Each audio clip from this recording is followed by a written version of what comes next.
Assalamualaikum warahmatullahi wabarakatuh. Di kesempatan kali ini saya kembali mengulas tentang fosil Gallic Kelor yang mana sudah sering saya tunjukkan kepada sahabat-sahabat semuanya, sahabat subscriber tercinta dimanapun berada. Sekaligus di sini saya akan menjawab dari beberapa pertanyaan khususnya buat sahabat subscriber yang baru mengetahui channel saya sehingga tidak mengetahui, kurang paham alasannya kenapa saya mengatakan atau menamakan atau menyebutkan fosil Gallic Kelor yang sering saya buat video, yang sering saya ulas dan yang sering saya tunjukkan. Ini saya sebut fosil Gallic Kelor Jumat Kliwon. Ya, sering saya mengulasnya. Selain itu juga ada fosil Gallic Kelor Suro. Tentunya buat sahabat-sahabat yang baru mengetahui channel saya, ini sudah pasti belum tahu ya. Karena selain fosil Gallic Kelor yang saya miliki atau yang saya koleksi atau yang saya simpan, memang tidak ada yang namanya fosil Gallic Kelor Suro ataupun fosil Gallic Kelor Jumat Kliwon. Di sini saya mengatakan fosil Gallic Kelor Suro dengan fosil Gallic Kelor Jumat Kliwon itu dikarenakan pas saya mendapatkannya itu pas di dalam bulan Suro. Sedangkan fosil Gallic Kelor Jumat Kliwon ini pas saya mendapatkan ini di hari Jumat Kliwon. Ya, sudah jelas ya. Karena tidak sedikit ternyata dari sahabat-sahabat subscriber yang baru mengetahui channel saya menanyakan hal ini di kolom komentar. Ya, baik, sesuai dengan tema, sesuai dengan judul. Di sini saya akan mengeceknya satu persatu lagi, melihat, memegang, sekaligus merasakan energi yang terkandung di dalam fosil Gallic Kelor Jumat Kliwon ini. Tapi sebelumnya saya akan menjelaskan juga sedikit buat sahabat-sahabat. Ada juga yang bertanya, kenapa sih yang sering dibuat video itu kok fosil Gallic Kelor Jumat Kliwon, sedangkan fosil Gallic Kelor Suro itu jarang? Ya, di sini saya jawab langsung, dikarenakan jumlahnya dari kedua fosil yang saya miliki atau dari jenis fosil yang saya miliki adalah fosil Kelor Jumat Kliwon dengan fosil Gallic Kelor Suro, dikarenakan jumlahnya ini sedikit lebih banyak dibanding fosil Gallic Kelor Suro. Karena pas saya mendapatkannya, bongkahannya itu lebih besar fosil Gallic Kelor Jumat Kliwon dibanding fosil Gallic Kelor Suro. Ya, kembali lagi ke tema, bahwasanya di sini saya akan mengecek satu persatu, memegangnya, sekaligus merasakan energi secara alami yang terkandung di dalam fosil Gallic Kelor Jumat Kliwon kali ini. Dan buat para sesepuh, juga buat para sahabat-sahabat tercinta dimanapun berada, yang bisa mengecek atau mendeteksi sebuah energi, monggo saya persilahkan meskipun tidak secara langsung atau tidak berdekatan, energi itu bisa dirasakan karena energi sifatnya gaib.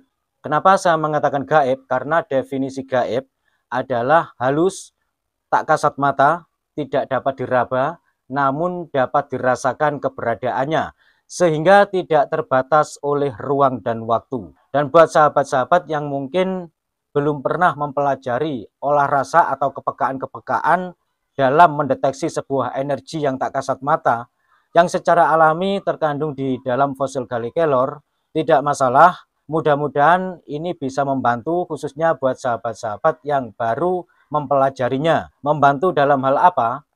Setidaknya mudah-mudahan ada sedikit masukan, mudah-mudahan ada hikmah dari video ini yang bisa diambil. Ya, langsung saja saya akan memulainya dari sini.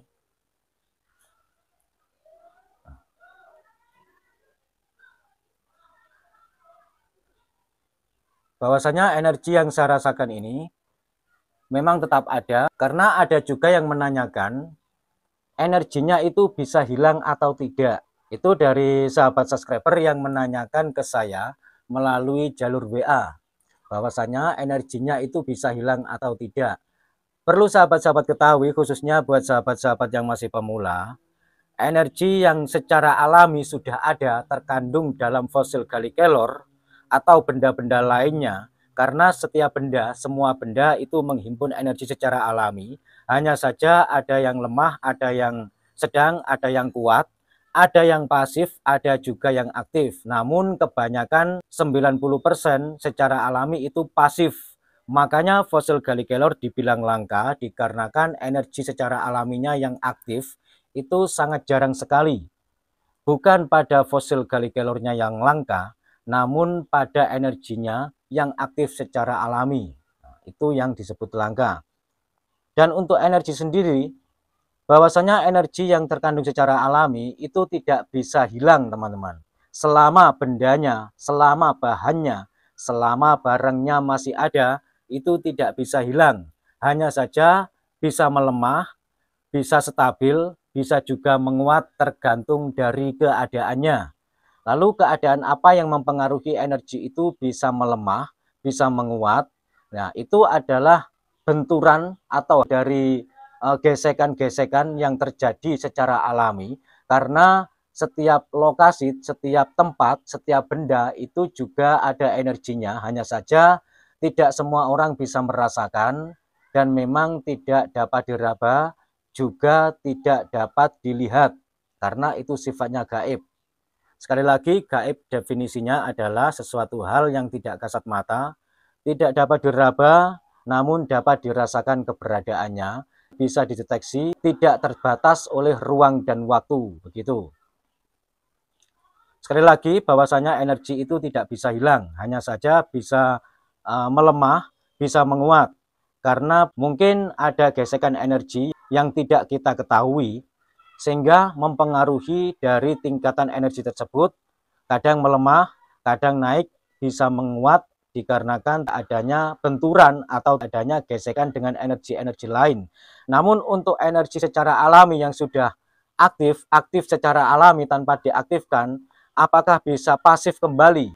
Menurut pengalaman saya, yang namanya energi secara alami yang sudah aktif secara alami tanpa diaktifkan, itu tidak bisa pasif, teman-teman. Tetap aktif, hanya saja bisa melemah dan bisa menguat, begitu.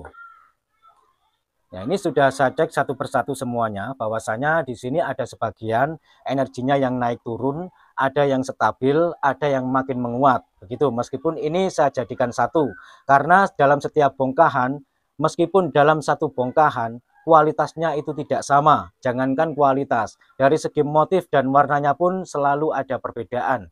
Contohnya ini dengan ini, terus ini dengan ini, selalu ada perbedaan. Baik dari segi warna, sedikit ada perbedaan, dan juga yang mencolok dari perbedaannya adalah dari segi motifnya, begitu. Ya baik, pada perjumpaan kali ini cukup sekian dulu dari saya, khususnya buat sahabat-sahabat yang baru mengetahui channel saya dan buat sahabat-sahabat yang masih pemula. Semoga bermanfaat, kurang lebihnya saya mohon maaf. Wassalamualaikum warahmatullahi wabarakatuh. Rahayu, salam budaya.